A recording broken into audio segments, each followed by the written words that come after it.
ಸದ್ಗುರುಭ್ಯೋ ನಮಃ. ಹರಿ ಓಂ.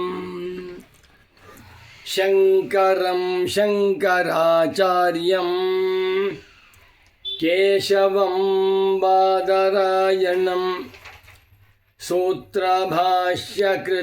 ವಂದೇ ಭಗವಂತೌ ಪುನಃ ಪುನಃ. ಶ್ರುತಿಸ್ಮೃತಿಪುರಾಣಾನಾಂ ಆಲಯಂ ಕರುಣಾಲಯಂ ನಮಾಮಿ ಭಗವತ್ಪಾದಂ ಶಂಕರಂ ಲೋಕಶಂಕರಂ. ವಂದೇ ತಂ ಸಚ್ಚಿದಾನಂದಂ ಯತಿವರ್ಯಂ ಮಹಾಮತಿಂ ವೇದಾಂತಸಾರಜ್ಞಂ ಸದ್ಗುರುಂ ಪ್ರಣತೋಸ್ಮ್ಯಹಂ ಶ್ರೀಗುರುಂ ಪ್ರಣತೋಸ್ಮ್ಯಹಂ. ಸದಾಹಂ ಸಂಪ್ರದಾಯಜ್ಞಂ ಸಂಯಮೀಂದ್ರಂ ಸದಾಶ್ರಯಂ ಸದ್ಗುರುಂ ಸಚ್ಚಿದಾನಂದಂ ಸದಾಚಾರಂ ಸಮಾಶ್ರಯೇ. ಶ್ರೀಮಚ್ಛಂಕರ ಭಗವತ್ಪೂಜ್ಯ ಪಾದಮಹಾಸದ್ಗುರುಭ್ಯೋ ನಮಃ. ಶ್ರೀ ಶ್ರೀ ಸಚ್ಚಿದಾನಂದೇಂದ್ರ ಸರಸ್ವತೀ ಸದ್ಗುರುಪಾದುಕಾಭ್ಯಾಂ ನಮಃ. ನಮೋ ನಮಃ ಶಂಕರ ಪಾದುಕಾಭ್ಯಾಂ.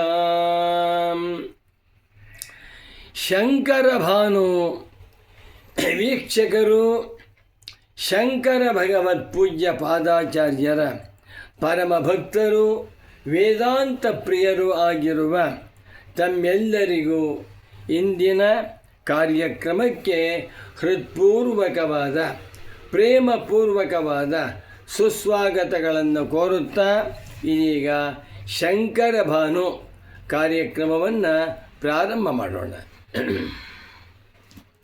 ಮುಮುಕ್ಷು ಜನಗಳಲ್ಲಿ ಒಂದು ಪ್ರಶ್ನೆ: ಪರಮಾತ್ಮನು ಹತ್ತಿರವಿದ್ದಾನೋ ದೂರವಿದ್ದಾನೋ? ತುಂಬ ಜನ ಹೇಳ್ತಾರೆ ಪರಮಾತ್ಮನನ್ನು ಧ್ಯಾನ ಮಾಡಬೇಕು, ಪರಮಾತ್ಮನನ್ನು ಪೂಜೆ ಮಾಡಬೇಕು, ಪರಮಾತ್ಮನಿಗೆ ನಮಸ್ಕಾರ ಮಾಡಿ ಆತ್ಮಾರ್ಪಣೆ ಮಾಡಿಕೊಂಡರೆ ನಾವುಗಳು ಆ ಪರಮಾತ್ಮನನ್ನು ಹೋಗಿ ಸೇರುತ್ತೇವೆ. ಪರಮಾತ್ಮ ತುಂಬ ದೂರ ಇದ್ದಾನೆ. ಕೆಲವು ಗುರು ಹೇಳ್ತಾರೆ, ನೀವು ನಿಮ್ಮನ್ನು ಪರೀಕ್ಷೆ ಮಾಡಿಕೊಳ್ಳಿ, ಎಲ್ಲಿವರೆಗೆ ಬಂದಿದ್ದೀರಾ ಅಂತ, ಇನ್ನು ಎಷ್ಟು ದೂರ ಹೋಗಬೇಕು ಅಂತ ಹೇಳ್ತಾರೆ.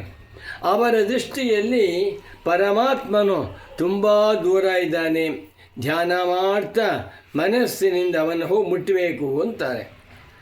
ಮತ್ತು ಕೆಲವರು ಹೇಳ್ತಾರೆ, ಪರಮಾತ್ಮ ನಿನ್ನ ಆತ್ಮನೇ ಆಗಿದ್ದಾನೆ, ನಿನ್ನ ಸ್ವರೂಪವೇ ಆಗಿದ್ದಾನೆ, ಅವನನ್ನು ನೀನು ಹೋಗಿ ಸೇರಬೇಕಾಗಿಲ್ಲ ಅಂತಾರೆ. ನಾನು ವಿಶ್ವನಾಥನನ್ನು ನೋಡಬೇಕು ಅಂದರೆ ಕಾಶಿಗೆ ಹೋಗಬೇಕು, ಶ್ರೀರಾಮಚಂದ್ರನ ದರ್ಶನ ಮಾಡಬೇಕು ಅಂತಂದರೆ ಅಯೋಧ್ಯೆಗೆ ಹೋಗಬೇಕು, ಶೃಂಗೇರಿ ಶಾರದಾ ದೇವಿಯನ್ನು ನೋಡಬೇಕು ಅಂತಂದರೆ ಶೃಂಗೇರಿಗೆ ಹೋಗಬೇಕು, ನಾನು ಮಹಾಬಲೇಶ್ವರನನ್ನು ನೋಡಬೇಕು ಅಂದರೆ ಗೋಕರ್ಣಕ್ಕೆ ಹೋಗಬೇಕು, ದ್ವಾದಶ ಜ್ಯೋತಿರ್ಲಿಂಗ ದರ್ಶನ ಮಾಡಬೇಕು ಅಂದರೆ ಅಲ್ಲಿಗೆ ಹೋಗಬೇಕು.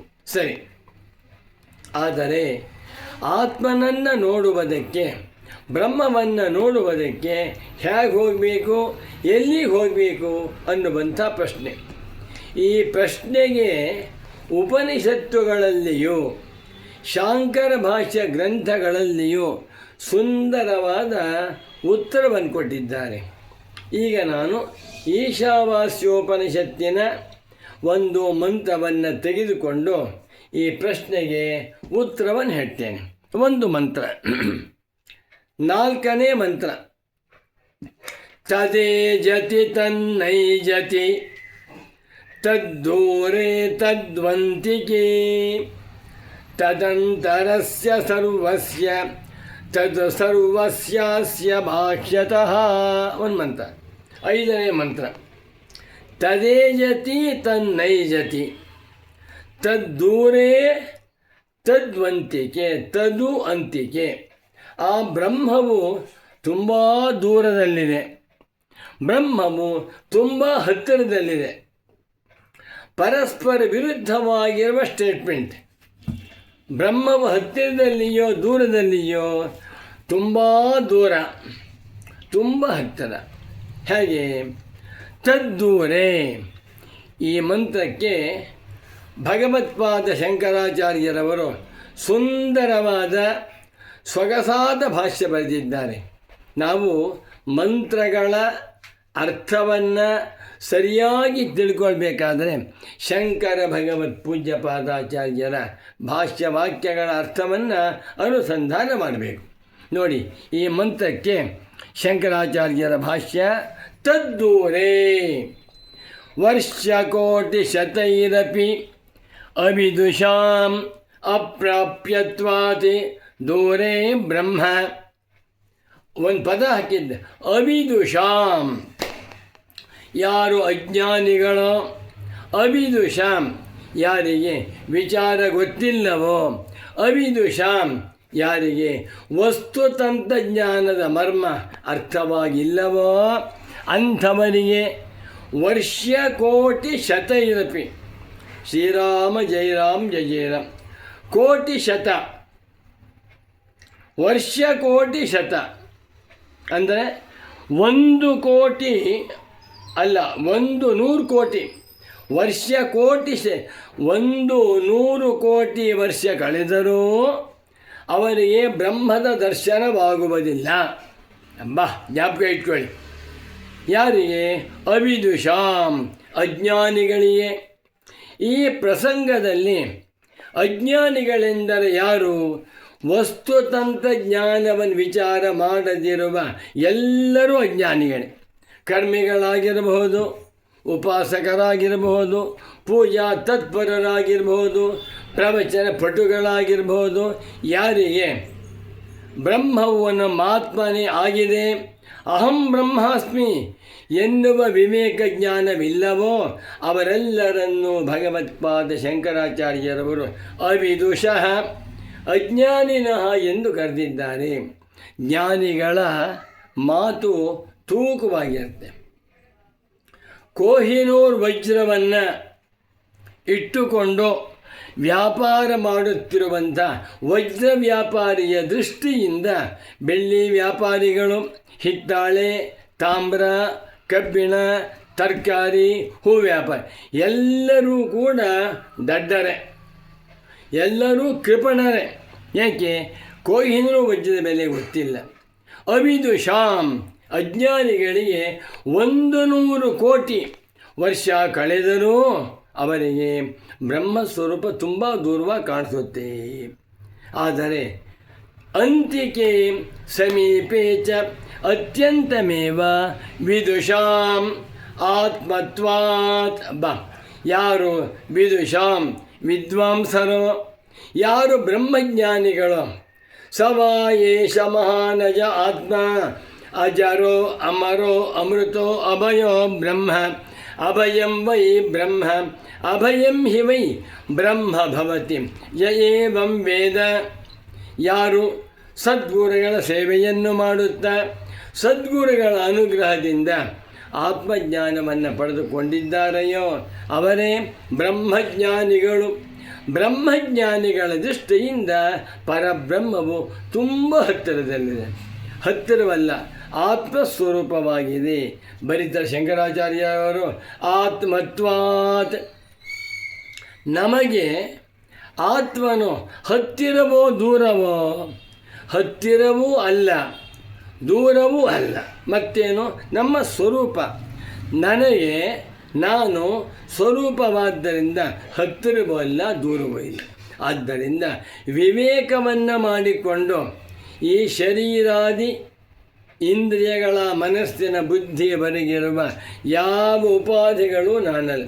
ಮನೋಬುದ್ಧ್ಯಹಂಕಾರ ಚಿತ್ತಾನಿ ನಾಹಂ ನ ಚ ಶ್ರೋತ್ರಜಿಷ್ವೇ ನ ಚ ಘ್ರಾಣ ನೇತ್ರೆ ನ ಭೂಮಿರ್ನ ತೋಯಂ ನ ತೇಜೋ ನ ವಾಯು ಚಿದಾನಂದ ರೂಪ ಶಿವೋಹಂ ಶಿವೋಹಂ ಎಂದು ತಿಳಿದರೆ ಅವರಿಗೆ ಬ್ರಹ್ಮ ತುಂಬ ನಿಯರರ್ ದ್ಯಾನ್ ದ ನಿಯರೆಸ್ಟ್.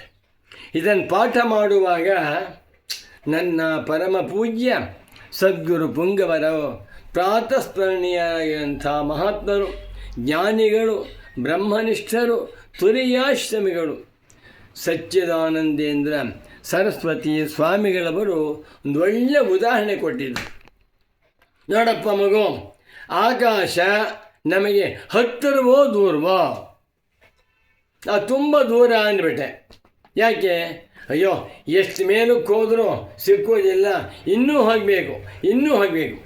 ನೀವು 1000 ವರ್ಷಗಳವರೆಗೆ ಏರೋಪ್ಲೇನ್ನಲ್ಲಿ, ಜೆಟ್ ಪ್ಲೇನ್ನಲ್ಲಿ ಹೋಗ್ತಾ ಇದೆ, ಆಕಾಶ ಇನ್ನೂ ಮುಂದಕ್ಕೆ ಹೋಗುತ್ತೆ.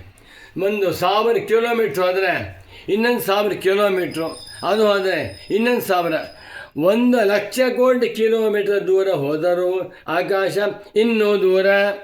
ಆದರೆ ತಿಳಿದವರಿಗೆ, ಸ್ವಲ್ಪ ವಯಸ್ಸಾಗಿದ್ದು ಬುದ್ಧಿವಂತರಿಗೆ ಆಕಾಶ ತುಂಬ ಹತ್ತಿರ. ಇಲ್ಲೇ ಆಕಾಶವಿದೆ, ಮನೆ ಒಳಗಡೆ ಆಕಾಶ, ನಮ್ಮ ಒಳಗಡೆ ಆಕಾಶ, ಸುತ್ತಲೂ ಆಕಾಶ, ಎಲ್ಲ ಕಡೆಗಳಲ್ಲಿಯೂ ಆಕಾಶವಿದೆ ಅಂತ ತಿಳ್ಕೊತಾರಲ್ವೇ. ತಿಳಿದವರಿಗೆ ಆಕಾಶ ಹತ್ತಿರ, ತಿಳಿಯದವರಿಗೆ, ಅಜ್ಞಾನಿಗಳಿಗೆ ಆಕಾಶ ದೂರ. ಅದೇ ರೀತಿಯಲ್ಲಿ ತದ್ದೂರೇ ತದ್ವಂತಿಕೆ. ನಾವುಗಳು ಸದ್ಗುರುಗಳ ಸೇವೆಯನ್ನು ಮಾಡುತ್ತಾ, ಸದ್ಗುರುಗಳಿಂದ ವೇದಾಂತ ವಾಕ್ಯಾರ್ಥ ವಿಚಾರವನ್ನು ಮಾಡುತ್ತಾ ಬಂದರೆ, ಯೋ ವೇದನಿಹಿತಂ ಗುಹಾಯಾಂ ಪರಮೇ ವ್ಯೋಮನ್, ನಮ್ಮೊಳಗೇ ಬ್ರಹ್ಮತತ್ವವಿದೆ, ನಾನೇ ಬ್ರಹ್ಮ ಎಂದರ್ಥ ಮಾಡಿಕೊಂಡು ಅಂಥವರು ಉದ್ಧಾರವಾಗುತ್ತಾರೆ. ಅಂಥವರಿಗೆ ಪುನರ್ಜನ್ಮವಿಲ್ಲ ಎನ್ನುವ ಸಂದೇಶವನ್ನು ಈಶಾವಾಸ್ಯೋಪನಿಷತ್ತಿನ 5ನೇ ಮಂತ್ರ ಹೇಳುತ್ತದೆ. ನಾವುಗಳು ಇಂಥ ವಸ್ತುತಂತ್ರ ಜ್ಞಾನವನ್ನು ಸಂಪಾದನೆ ಮಾಡಿಕೊಂಡು ಬ್ರಹ್ಮಜ್ಞಾನಿಗಳಾಗಿ ಕೃತಾರ್ಥರಾಗೋಣ ಎಂದು ತಿಳಿಸುತ್ತಾ ಈ ಕಾರ್ಯಕ್ರಮವನ್ನು ಇಲ್ಲಿಗೆ ಸಂಪನ್ನಗೊಳಿಸುತ್ತಿದ್ದೇನೆ.